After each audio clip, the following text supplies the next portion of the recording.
தொடர்ந்து கூடுதல் விவரங்களை வழங்குவதற்காக இணைகிறார் எமது செய்தியாளர் சங்கரன். வணக்கம். மத்திய கல்வித்துறையுடைய இந்த கொள்கை ரத்து தொடர்பான முக்கிய செய்தியை பார்த்துட்டு இருக்கோம். இது தமிழகத்திலும் கல்வித்துறையில ஒரு கொள்கை ஃபாலோ பண்ணப்பட்டு வருது. இந்த வகுப்பு வரைக்கும் மாணவர்களை ஃபெயில் ஆக்கக்கூடாதுன்னு சொல்லிட்டு தற்போது இந்த தேசிய கல்வித்துறை செயலாளர் வெளியிட்டிருக்கக்கூடிய இந்த அறிவிப்பு இங்கேயும் பொருந்துமா? இதை நம்ம எதிர்த்து ஏதாச்சும் அப்பீல் பண்ண முடியுமா? வணக்கம் பார்த்திபன். நாடு முழுக்க அந்த ரைட் டு எஜுகேஷன் ஆக்ட்ங்கிறது 2009ஆம் ஆண்டுல அமலுக்கு வந்தாலும் கூட தமிழகத்துல 2010ஆம் ஆண்டு அந்த சட்டமானது அமல்படுத்தப்பட்டது. அதன்படி 8ஆம் வகுப்பு வரையான மாணவர்களை எத்தகைய பள்ளிகளிலும் எந்த வகையான பள்ளிகளிலும் மாணவர்களை தோல்வியடைய செய்யக்கூடாது என்பதுதான் அந்த சட்டத்தினுடைய சாராம்சம்.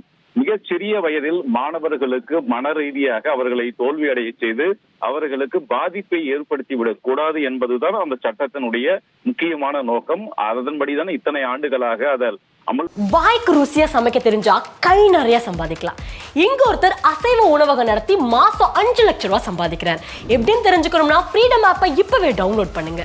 படுத்தப்பட்டு வந்தது. தமிழகத்திலும் அதில் அமலில் இருந்து வருகிறது. இப்படிப்பட்ட சூழலில் அவர்களுக்கும் ஆண்டு தேர்வு 2 மாதங்களில் மறுதேர்வு எழுத வேண்டும். அதிலும் தோல்வி என்றால் தோல்விதான் அதே வகுப்பில் தொடர வேண்டும் என்றெல்லாம் மத்திய அரசு தற்போது அறிவித்திருப்பது மாணவர்கள் மத்தியில் கண்டிப்பாக ஒரு அதிர்ச்சியை ஏற்படுத்தும்.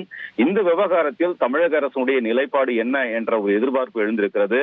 மத்திய அரசினுடைய அந்த அறிவிப்பை அப்படியே தமிழக அரசு ஏற்றுக்கொள்ளப் போகிறதா? அரசினுடைய நிலைப்பாடு என்ன என்ற கேள்வி எல்லாம் எழுந்திருக்கிறது.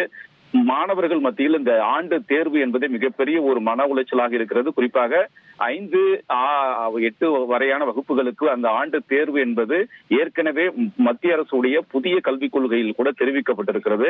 இத்தகைய தேர்வை நடத்த மாட்டோம் என்று தமிழக அரசு ஏற்கனவே தெள்ள தெளிவாக அறிவித்திருக்கிறது. இப்படி இது போன்ற ஒரு சூழலில் அவர்களுக்கு இந்த ஆண்டு தேர்வு அடிப்படையில் தான் அடுத்த வகுப்பிற்கு செல்ல முடியும் என்றெல்லாம் அறிவிப்பு வெளியாகி இருக்கிறது. எனவே இதனை தமிழக அரசு ஏற்கிறதா, அவர்களுடைய நிலைப்பாடு என்ன என்பதை பொறுத்துதான் வரக்கூடிய கல்வி ஆண்டில் இது அமலுக்கு வருமா இல்லையா என்பதெல்லாம் தெரிய வரும். பார்த்திபன். நன்றி சங்கரன், உங்களுடைய விரிவான தகவல்களுக்கு.